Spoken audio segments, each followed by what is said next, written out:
Hello students, how are you all? Hope you're safe and sound at your places. Let's now start with a very important topic for your JEE Mains, JEE Advanced and NEET level preparation, which is electrophilic aromatic substitution. Now the learning objectives in today's lecture will be what is an electrophile, because the topic itself includes electrophilic aromatic substitution. What is the mechanism involved in electrophilic aromatic substitution, right? What are the steps involved? What are the intermediates? We'll also learn that we call the intermediate Wieland intermediate or sigma complex. What is the rate determining step? Rate determining step is, students, generally the slowest step in the reaction. We'll learn about that also. We'll also learn about a specific kind of electrophilic aromatic substitution, which is halogenation, and how in halogenation or any other say electrophilic aromatic substitution, how the electrophile is generated. We'll also learn about, since we know halogens include fluorine, chlorine, bromine, iodine, so how exactly is the reactivity and its rate in different halogens, beginning from fluorine to chlorine to bromine to iodine, right students? So let us discuss in more detail all these learning objectives for today's lecture. So let's begin. So first of all, I'd like to tell you something about an electrophile. So students, an electrophile is basically made up of two words, right? Which mean one is an electron and phile means loving. So all those species which love electrons, which are electron loving. So from this it might be occurring in your minds that electron loving means they will always have a positive charge on them. It's not necessary. So you will encounter one such species like this. See, this species is an electrophile, but it is dichlorocarbene, but it is not positively charged, and yet it is an electrophile, right? And we have in halogenation only we will encounter an electrophile which is chloronium or bromonium ion, right, which have a positive charge, and they are electrophile too. So it's not necessary that all electrophiles will have a positive charge per se, but they can still be electrophiles because they will be having a shortage of electrons, right? So electron loving species are electrophiles. So let us move ahead in our discussion, right? So now let us discuss the mechanism of electrophilic aromatic substitution. So the mechanism involves three steps. The first step is, students, the generation of electrophile, right?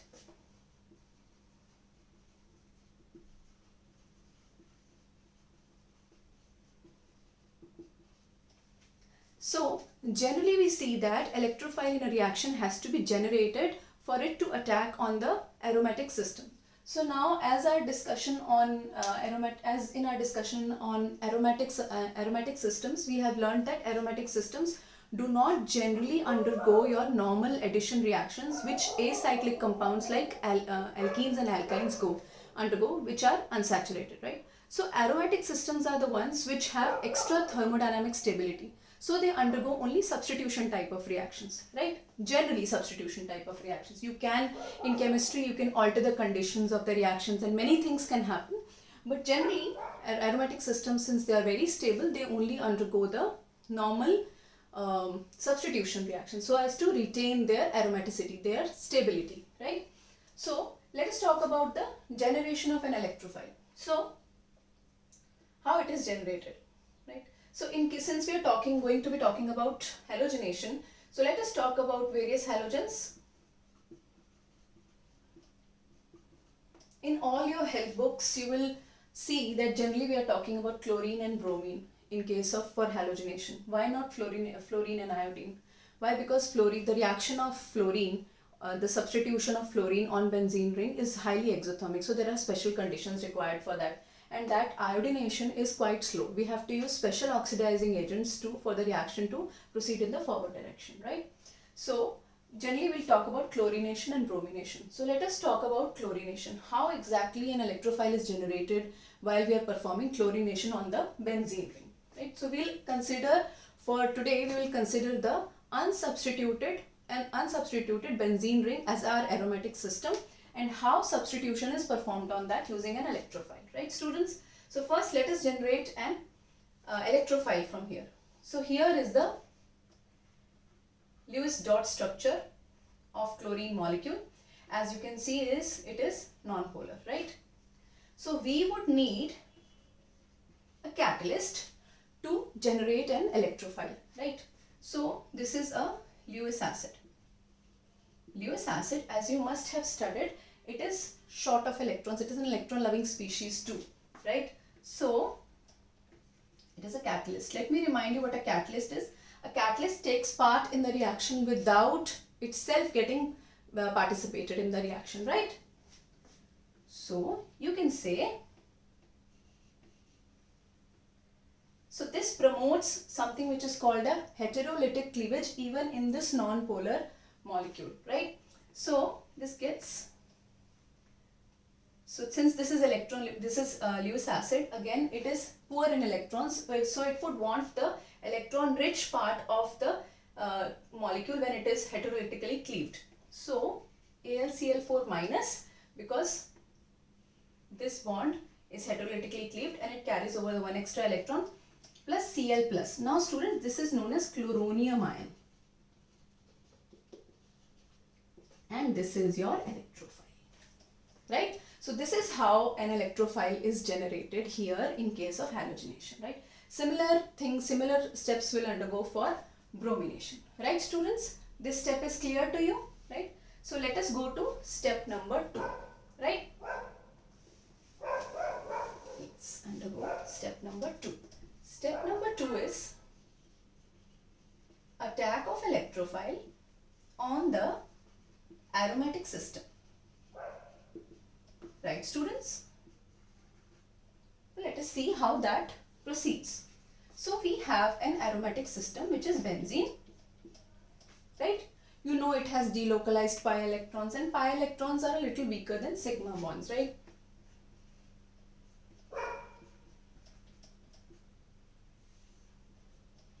Always show the movement of electrons. Now actually we should show it like this because it's the movement of pi electrons. But you can also show it like this because we are actually indicating the movement of pi electrons only, right?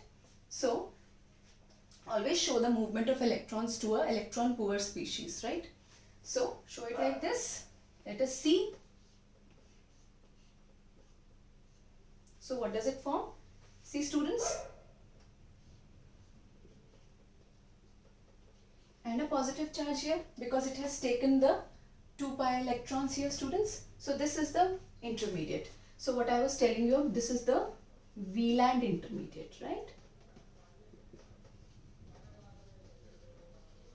Or the sigma complex as we call it. Alright students, this is the sigma complex or the Wieland intermediate. So here is the second step and it is the slow step. The slow step is the rate determining step, which is also known as the RDS, right? So now if you see, there is one question which is often asked in the examinations, that if you see, if I in place of this hydrogen which I am encircling with this, so if we consider hydrogen number 1, right students? If we are considering hydrogen number 1, which is this one students. If I replace this with other isotopes of hydrogen like deuterium or tritium, will it affect the rate of the reaction since it is the rate determining step, right? So the answer is no, it will not affect the rate of the reaction. Reason, as I told you, the pi bond is being broken to form this. So whatever you replace it with, the rate is not going to get affected, right? So we can easily write this as replacement of hydrogen with its corresponding isotopes. You all know the isotopes, that is deuterium, right, and tritium. It will not affect the rate of the reaction since this is the slow step and the rate determining step, students, right? So now let us go to step number 3.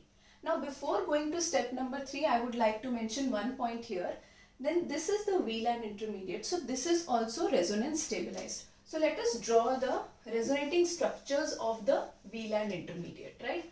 So let us draw it. Let us count the number of resonating structures also. Alright, so this one. Just see this. This pi bond is going to move here. We are going to get rid of the positive charge here. Instead, it's going to come here. Look closely, students, where the pi bond is moving and where the positive charge is moving. All right. So, right. We're going to enclose it in square brackets. All right. Let's move this. The positive charge is going to be here. And it's going to be, right? Clear? So now we have to draw the resonance hybrid. We always do this. Right, students? So on the 4 carbons, which are these, let's draw in dotted lines. These, there is a positive charge. Right? This one also. H and electrophile. Alright, students? Can you see? This is the resonance hybrid. Alright.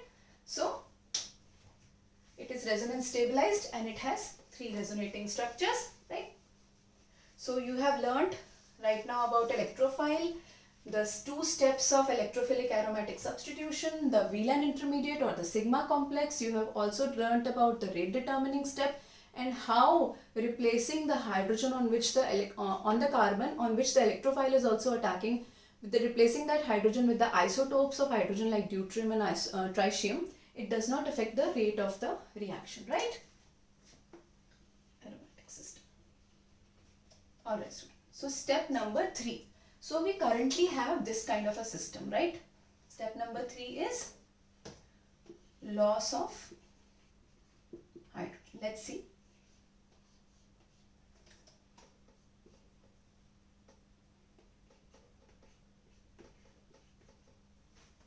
Now can you see we have this kind of a system. The electrophile has attacked. Now what to do? Now you see this. This hydrogen is going to leave as a proton, right? And this is going to be a heterolytic cleavage again. The aromaticity is being retained. So we can also call this loss of hydrogen and retaining of aromaticity. This step is also retaining of aromaticity. Alright. Can you see this? Now the benzene ring is finally what it is? Substituted with an electrophile. Alright, students? Clear? Okay. So now what is left? We are left with that electrophile in the first step that we generated as AlCl4 minus. What is it going to do? We need the catalyst back, right? So this H plus which was removed in this step, it will be taking up the HCl plus AlCl3. Here is our catalyst which is generated back. So that is why we said that catalyst does not participate in the reaction. It will not form any product. It will be regenerated back. That is the definition of it. It speeds up the reaction without getting itself participating. So how is this speeding up the reaction? Because we know a non-polar chlorine molecule would not get cleaved by itself, and that too heterolytically, right? So we need a catalyst for that, that is aluminium chloride, right? You can use any other catalyst, you can use ferric chloride also, right? So you can use other catalysts also. So this is how the 3 steps are there. So now we have learnt about generation of electrophile also. Also, now I will tell you, we were talking about fluorine, chlorine, bromine and iodine. So which one do you think will react the fastest? Obviously this. So as I told you, that order of reactivity, obviously with fluorine it is going to be a very exothermic reaction. However, with iodine it's going to be a slow reaction, right? And chlorination and bromination are the 2 types of electrophilic aromatic substitution which are generally studied a lot, and you will find them a lot in the help books also, students, right? So generally, I mostly have covered all of the aspects. I would like to tell you about one more aspect. So I'd like to rub off the steps here.